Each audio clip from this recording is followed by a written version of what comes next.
Okay, and welcome to Retech, and today we're going to talk about the Tangerine micros and the era, or the short-lived era, that the Tangerine micros were around. Now, a lot of you probably won't recognize the name Tangerine micros. Well, it was the maker of the Oric 1. The Oric 1, or the short-lived Oric 1, because it was really only out for just over a year.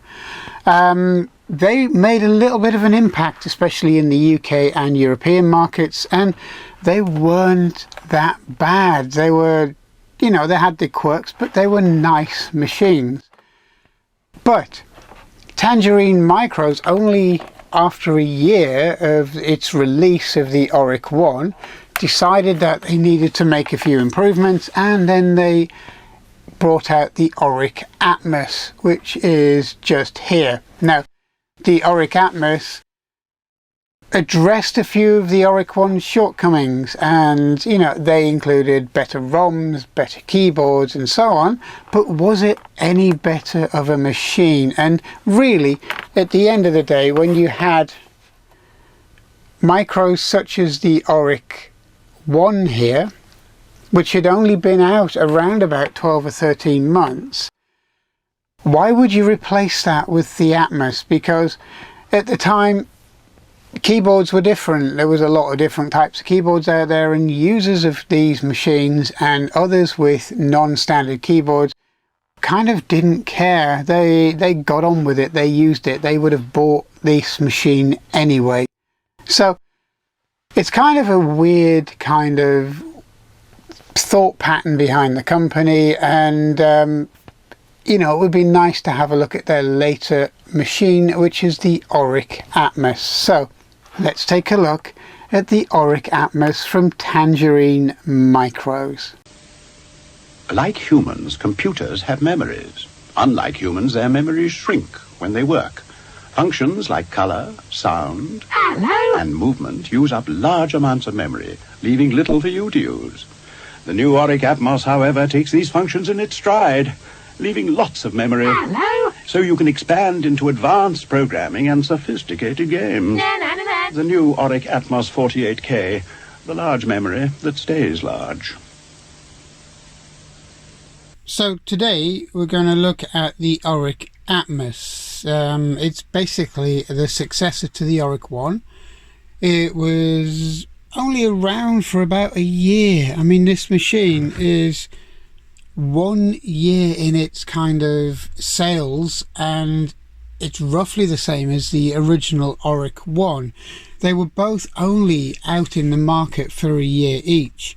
The Oric 1, I think because of its keyboard, it wasn't well liked, and also it had bugs in its tape loading system, and then they decided to upgrade that to the Auric Atmos. I mean, basically it is very, very similar, and it's almost identical spec, and it's almost identical hardware.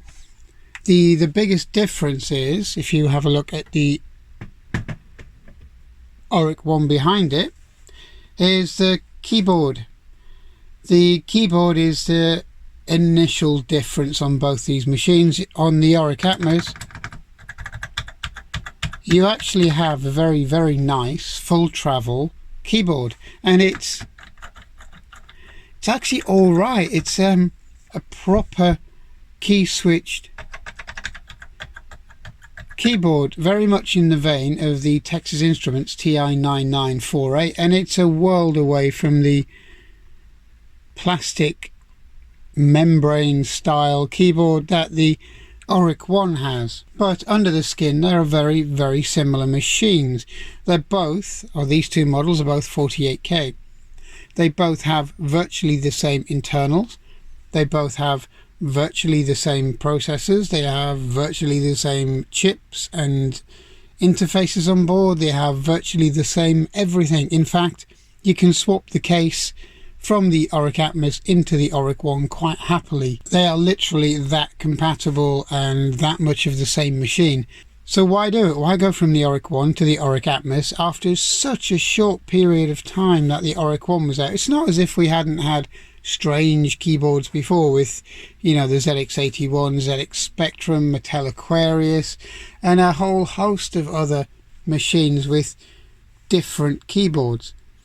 I mean, at the time, most people weren't that worried about it. They would have got on quite happily with this keyboard and thought nothing of it, and thought, well, it was just part of the machine, and that wouldn't really have affected sales of this machine. And it was quite a good contender to the Sinclair ZX Spectrum.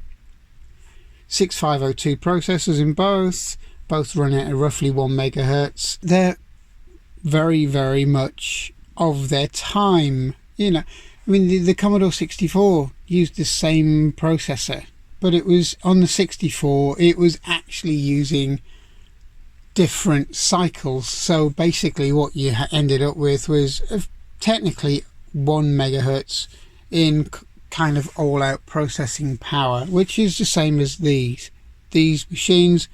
Very, very similar.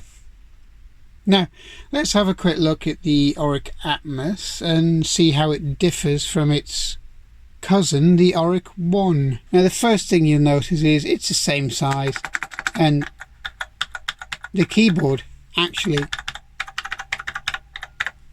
is quite nice. It's a nice little unit, but it's much in the vein of the Texas Instruments. In fact, you know, it's not very big.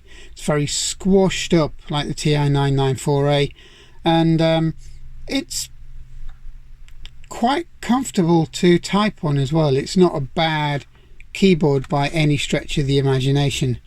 Now, one of the biggest differences between the two Aurics was the fact that they actually decided to print on what each port was all about on here. So you have RGB, tape, printer, expansion and power, which was written on the top.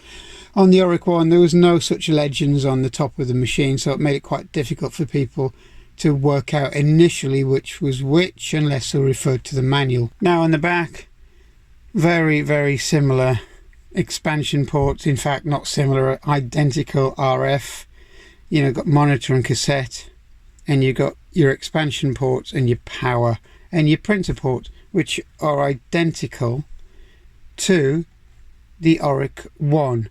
So if we read it from the legends on the top, which are now printed, you have power, expansion, printer, then you have tape, RGB and RF, and there's nothing much going on anywhere else on the machine itself. Nothing at all.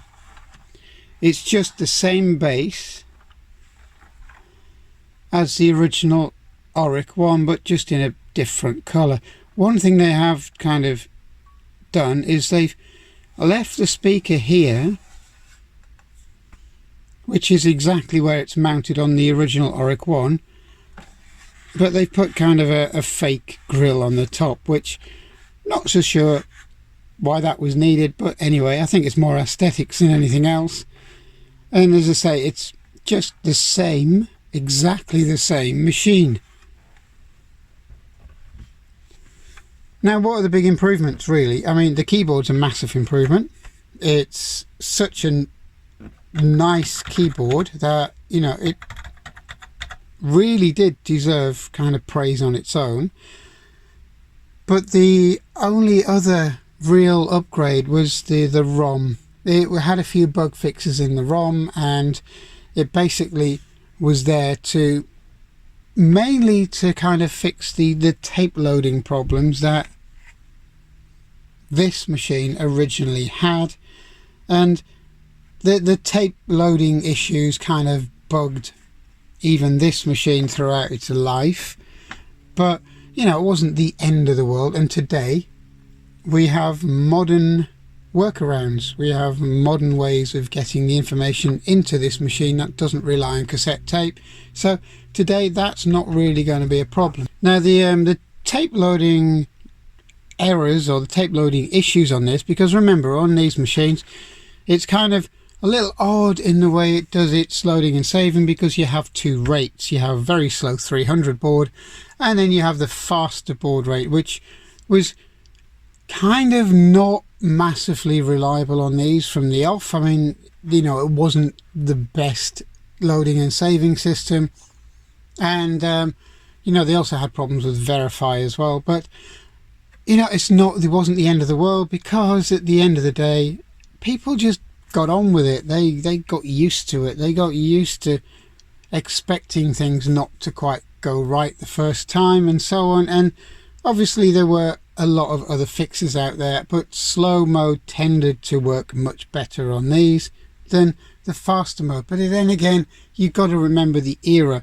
You have to remember that you had cassette decks which varied in quality, varied in rotational speed, varied in head alignments, varied in tone, varied in everything. So really, it was a miracle we ever got these things to work in the first place, to be honest. And most people who had Spectrums and Aurics and BBCs and most of the other manufacturers of computers at the time, apart from Commodore, because that drive always worked, had very similar problems. So as I said, it wasn't the be all and end all, but the ROM upgrade did a few fixes and added a few enhancements, and it was quite a welcome thing. But 1 year, this machine was on the market for a single solitary year, and this machine was on the market for a single solitary year. That is it. You know, there are reports that they only sold about 240,000 machines, and that probably didn't even recoup its development costs. I mean, it was such an expensive time for developers hoping that they would get their money back throughout this period that most of them failed. Most of them fell by the wayside, including giants eventually like Commodore and Atari and so on. But without these companies, we wouldn't have machines such as these. The Oric 1, the Oric Atmos, and also a plethora of other 8-bit machines that were out there at the time. There are currently some 600 home computer manufacturers in Britain. How many of them will still be around by this Christmas? Well, certainly less than 600, that's for sure. So you can't get away from them. There are shops in the high street where you can buy a pet, an apple, an acorn, a tangerine, even a new brain. In fact, computers suddenly seem to be everywhere. Okay, so the Oric 1 and the Oric Atmos came with a wall socket power supply, basically. It was 3-pin UK for the UK market, and it just had a single jack on the side, female jack, and it was very similar really to the Sinclair Spectrum power supplies. And you know, it was quite a neat little unit all in one, so all you had is a single cable. But even though I've tested the voltages on this and it's fine, no, I'm not really going to trust it, because I never do. I never trust old power supplies. You know, you're talking 36 years old or so, and it's not really the best thing to trust. And even though it's working, it's not going to be massively reliable. It may be, but why would you really want to take the chance of damaging a machine that has survived for this long? Or in fact, if you've seen my other videos, damaging a machine that took so long to restore and repair and to get the parts for. So back to the modern power supplies, and it's just a 9-volt plug-in AC to DC UK adapter. Obviously, if you're in various other countries, the ideal things about the Aurics is that you can use these in any other country as long as you get a nice steady clean 9-volt output. So the power plugs and the power sockets and the power requirements for this machine, or even the Oric one, is very, very simple. It's just basic 9 volts, and this adapter here would work on anything from 100 to 240 volts input, and really you're just going to end up changing the connector on here. So you know, you could get an adapter for one of these if you couldn't find one for your own region. That's providing you're using AC power. In other countries you should be able to get a 9-volt adapter anywhere really, because they're pretty cheap and cheerful. So never trust the original power supplies. You know, it's nice to have them, but really using them as a as a kind of a reliable source for an old machine is probably not the best. And then we're going to use a SCART conversion cable instead of RF. And you know, you can pick these up quite happily. As you can see the label there, you can pick these up from various places, but you know, they're nice to have, because if you got a SCART enabled TV, it's literally plug it in, press the correct channel, and there you go. There's no messing around with tuning, and you get a very, very clear picture. If you're lucky enough to come across the entire kit, which includes the SCART cable, the power supply, etc., then you know, they don't cost a lot and it's always worth having. So let's have a quick look at what the Auric Atmos looks like on screen. Okay, so we have the Auric Atmos on screen, and the first thing you notice is not a lot. If you've seen an Auric 1 in action, it looks very, very similar. The screen's the same, the colours are the same, the amount of memory you have free is exactly the same, and you have version 1.1 extended basic. So not a lot of difference. It even has the same commands for basic sounds.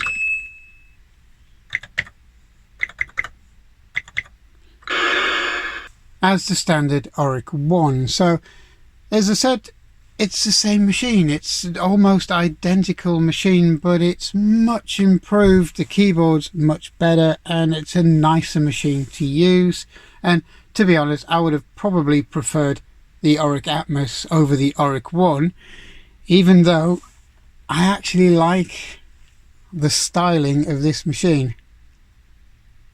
I've always liked the look of this machine, but then again, you know, looks aren't everything, and you know, the kind of functionality and the ease of use on the Auric Atmos makes it a much better machine. So here are the specs of this Auric Atmos, and basically it's exactly the same as the Auric 1, with the same processor running at 1 megahertz, the same amount of memory. It's got an upgraded ROM in the machine, but side by side the basics and the basic specs of the machines are identical. So let's have a look at some of the graphics capabilities of the Auric 1 and the Auric Atmos.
So I hope you enjoyed that look at the Auric Atmos and its predecessor, the Auric 1. If you have a look at one of my other videos, there's a more in-depth review of the Auric 1 and a more in-depth look at how to repair them. But the Auric Atmos, a short-lived machine, a machine that kind of came into being like the Auric 1 and almost faded away in in our history of the microcomputers. And it's a shame that Tangerine micros didn't stay around for much longer, because the Auric One and the Oric Atmos behind me were not bad machines. They were decent machines, and they could have made inroads into the microcomputing scene back in the mid to late 1980s. The biggest issue with the Auric One was the Sinclair ZX Spectrum. Because it was there, it was established a year or so before the Auric machines came out, and it kind of already had a huge grounding and a huge foothold in the industry that, you know, it would have been hard to match. So you can see why they didn't last as long as they should have, and with also competition from the Commodore 64, it kind of hammered the nail home, so to speak, as in we had so many micros in the UK at the time that there wasn't room for everyone. At one point somebody said there were 600 manufacturers of microcomputers in the UK at that time, in the early 1980s. That's a huge amount, and again, a lot of them came from the city of Cambridge in England, you know, such as Sinclair, Acorn, Tangerine Computers, Computers Links, and so on and so on. So I hope you liked the look at the Auric range of computers, the Atmos and the Auric One, and I hope you'll join us for more, because I want to do another piece on the Auric machines and more on the kind of idea of new hardware for these machines, because they can be used. There's a strong user base for these machines out there, and also it's nice to see people bringing out more products for these machines all of this time after these machines vanished from sale. So thanks for watching, thanks for listening, and I hope you join me again on this channel for more. Please subscribe. Thank you.